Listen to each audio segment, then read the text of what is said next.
Around 10 p.m. on February 6, 2025, the Galveston County Sheriff's Office was called out to a home on the 4700 block of 15th Street in Bacliff.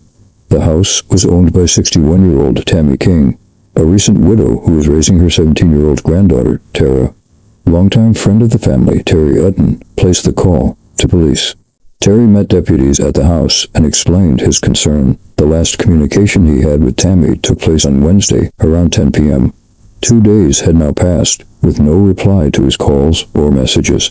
He reached Tammy's son, Christopher, who was Terry's father, on his cell phone. Chris, too, had heard nothing from either his mother or daughter in days. Based on the limited information available, deputies did not have the authority to force their way into the house. The windows did not provide a clear view inside, and every door was locked. Deputies may not have been legally authorized to push their way in, but that did not stop Terry. He managed to break the glass window on the back door to the property and unlock it. However, when he did so, he found that the tumble dryer from the back room had been pushed directly against the opening, along with other items, including a large mattress. Peering inside, it was clear that the area was in complete disarray. It was also proving impossible to open the door wide enough to enter. Even more determined to get inside, Terry received permission from Tammy's son to break through the bathroom window. As deputies watched on, that is exactly what he did. That was locked. That was unlocked.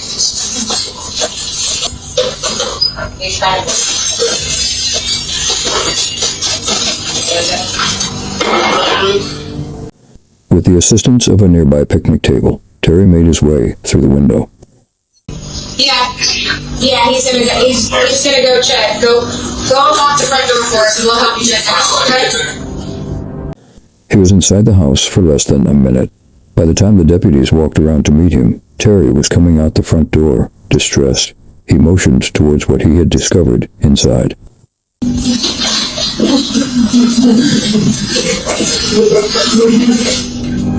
Tammy King was in her bedroom, lying on her back on the bed. Sheets and other blankets had been haphazardly piled upon her. Tammy had a fatal gunshot wound to the head and appeared to have been deceased for at least a day. Terry told deputies that upon seeing Tammy on her bed, he did not have the courage to look into Terry's bedroom for fear that he would find her in the same state. After clearing the house, it was determined that no one else was inside, alive or dead. Terry Utton had known Tammy King for over 40 years. They first met in the 1980s when their spouses were siblings. The couples, Terry and wife Sandy, and Tammy with husband Butch, had always been close. In recent years, both Sandy and Butch, sister and brother, passed on. After decades of friendship, the widow and widower developed a romantic relationship.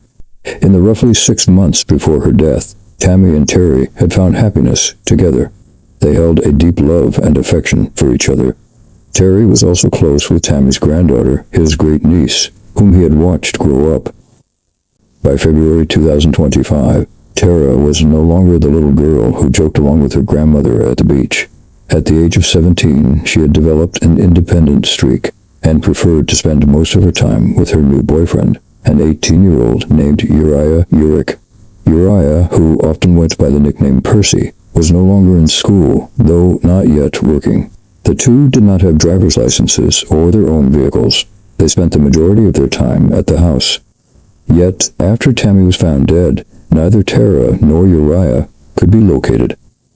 When investigators entered the home, there were no signs of forced entry, aside from the damage Terry made while in the presence of deputies the night before. Inside, the house appeared to have been ransacked. There were also signs of a burglary. In the center of the living room floor was an open bag of dog food and a few bowls of water, but there was no dog on the property. Investigators quickly learned that Tammy's late husband, Butch, had run a gun shop. Upon his death, much of the inventory was transferred to her possession. The house was full of firearms. 2 rifles sitting out on the sofa had been retrieved from the floor near the Christmas tree. Still others were located behind the sofa itself. Guns and money were scattered in the living room. For the most part, teams assessing the scene found the firearms tucked away in containers in Tammy's bedroom, her closet, and in multiple safes. Other safes, however, were left open and suspiciously empty. Though the home was in disarray, it did not appear that a struggle had occurred. Indeed, signs of the murder appeared to be contained to the main bedroom. The exception were small personal items with evidence of suspected blood. A white purse with a droplet of blood was located in the living room. Investigators suspected it had been in the bedroom at the time the fatal shot was fired, and later moved through the kitchen where dirty dishes and old food sat out on the counter. Investigators entered the storage area at the back of the house. The tumble dryer that would usually sit next to the washer was positioned against the back door, a mattress piled on top. The front door had also been blocked with items, though Terry had removed these to allow the deputies to enter. Windows were similarly obscured across the house. Whoever had killed Tammy King had made an effort to impede her discovery for as long as possible. If the common areas of the home appeared uncared, what investigators found in Terry's bedroom took the level of filth to a new high. Inside, clothing was discarded on the floor and furniture. Garbage sat out, including bags of partially eaten Taco Bell. Other takeout food items had gone off, creating a foul smell. Bottles of pills, the prescriptions made out to Tammy, were in plain view. Water bottles which contained human urine were on the desk. Underneath was a makeshift bed. Blankets and pillows where someone had clearly slept. In Tammy's room, more prescription pill bottles were on the bed. 2 live rounds of .22 caliber ammunition were found in the room, one on a pile of clothing, another on the floor. Under the bed, a spent .556 casing was located, left behind after the fatal shot. The gun used was no longer in the house. With the house in disarray, safes emptied of their contents, and dollar bills scattered haphazardly amongst the mess, it seemed obvious that a burglary had taken place. Though a number of firearms were found in the house, there were multiple others unaccounted for, including the murder weapon. What was certain at this stage was that no one had heard from Tammy or Tara since Wednesday night, 2 days previous. If the teen had been at home at the time of the attack, it was possible that she too was the victim of foul play. There was no time to lose. The sheriff's office put out a plea for information to the public. As the news made its way across social media, they were contacted by a young man by the name of Rigo. He was a friend of Tara's. He told police that he collected her and her boyfriend Uriah from Tammy's house on the afternoon of February 5th, the day after they believed Tammy had been killed. They had made no mention to him of a burglary or of a murder. Tammy King did not have any security cameras installed at her house. A neighbor across the street, however, did, and that camera caught movement outside of Tammy's home early on the afternoon of the 5th. From a distance, footage showed 2 people walking in the backyard carrying trash bags. They carried items to and from the house. Shortly after, a black sedan was captured backing into the driveway. That vehicle was Rigo's Nissan Altima. Rigo said that he was on the phone with Uriah as he drove to the address, and he was given an odd instruction to remain on the line until the moment that he arrived. Rigo found this odd, though he had no reason to refuse. Once he arrived, Rigo was further instructed to back into the drive. The couple then deposited items into his trunk. Rigo took the couple and their small black dog named Salem to the parking lot of a local business. There, they were left next to a white Jeep. Another friend named Christian worked at the business and offered to help them out. Christian gave Tara and Uriah a place to stay. In exchange, they offered to pay him in cash or guns.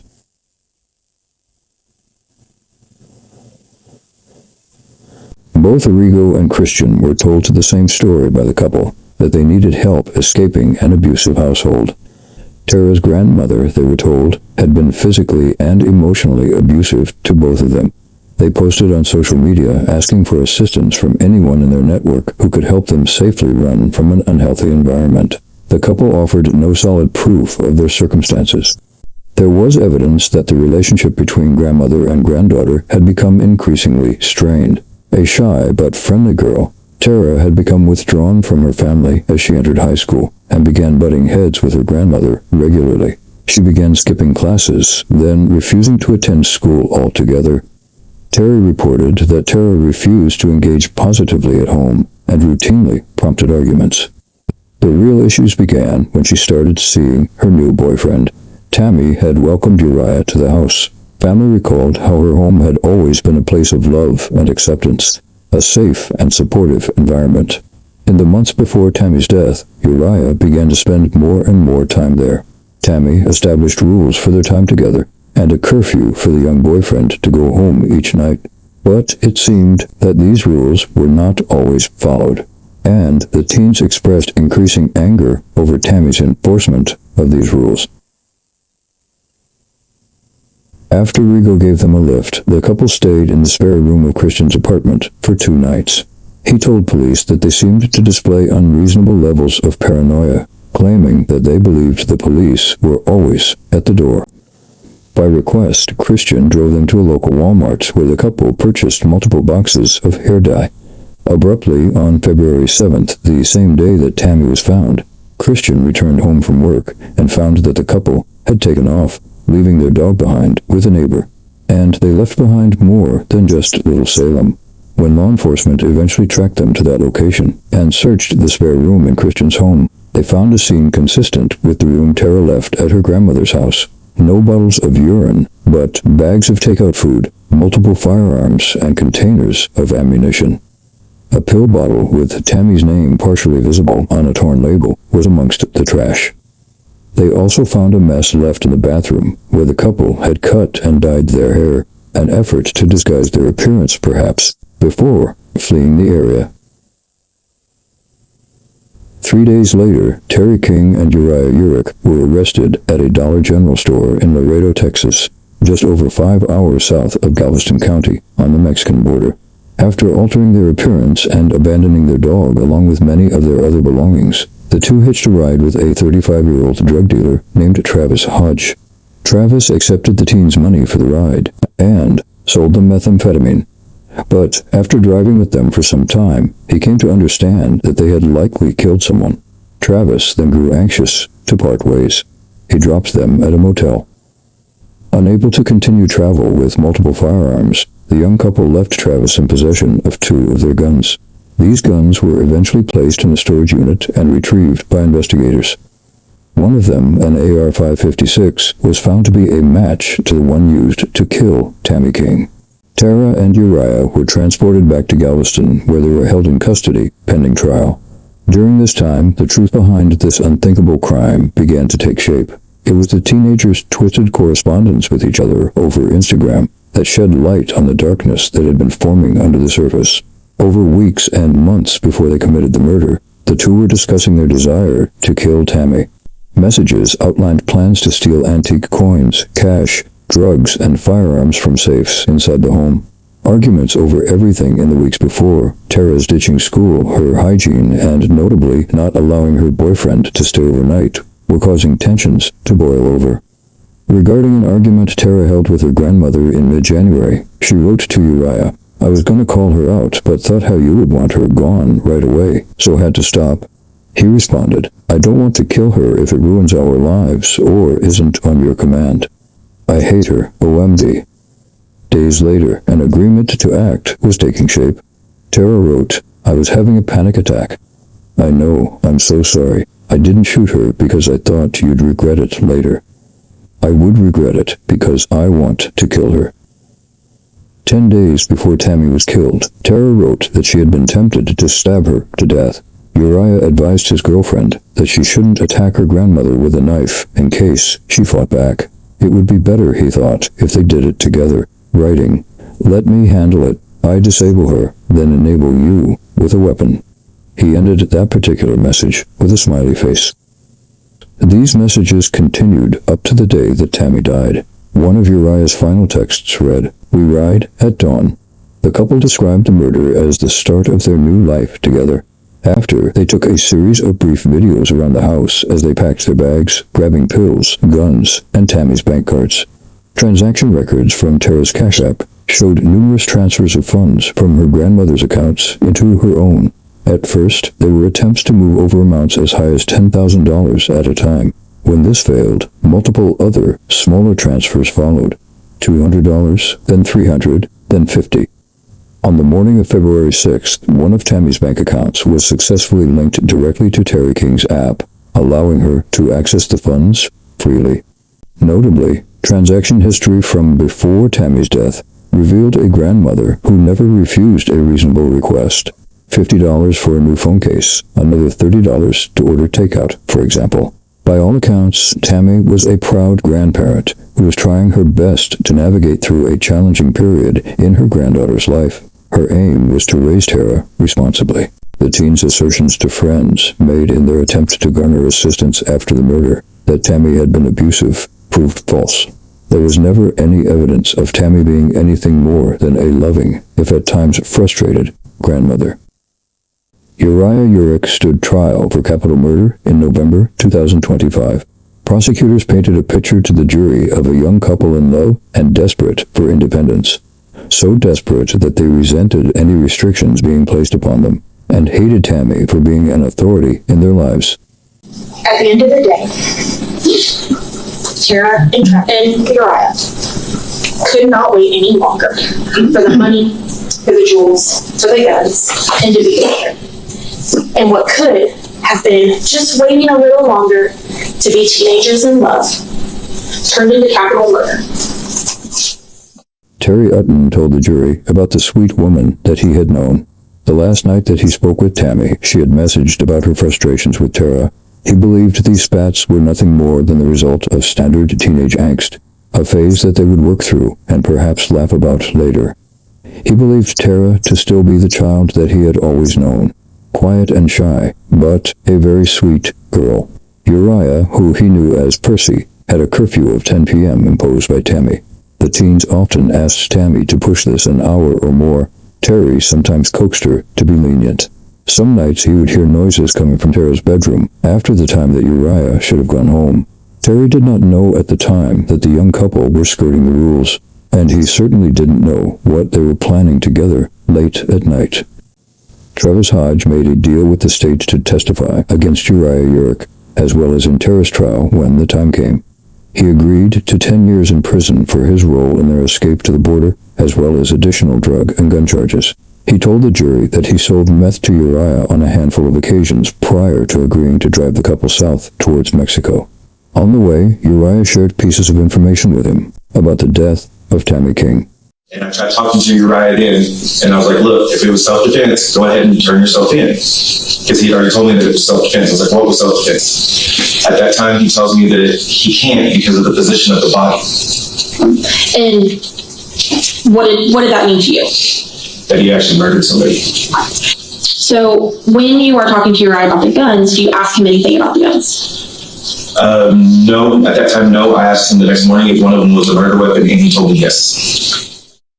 The defense did not reject the state's premise that Tara King and Uriah Urick wanted to play at adulthood, but Uriah's attorney argued that the murder occurred due to immaturity, not ill intention.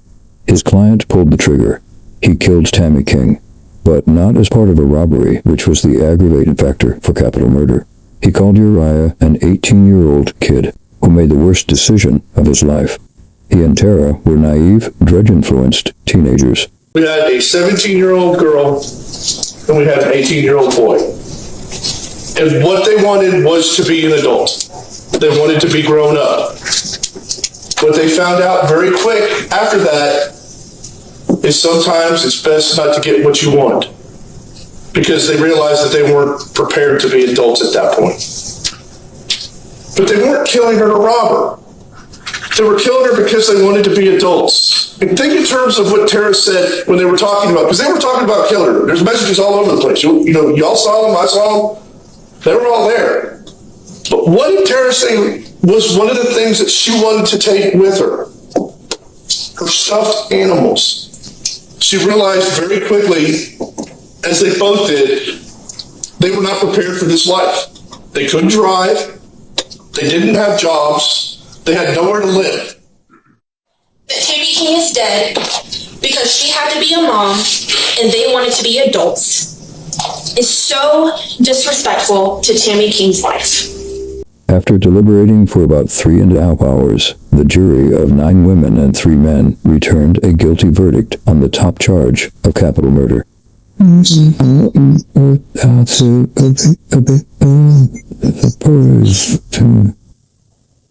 The conviction carries an automatic life sentence without the possibility of parole. Tara King has also pleaded not guilty. As of the publication of this video, she is scheduled to stand trial in January 2026. Tammy's family wrote that her legacy is one of love, kindness, and strength, and that her memory is a source of comfort and inspiration to those who loved her. And that was the tragic case of Tammy King.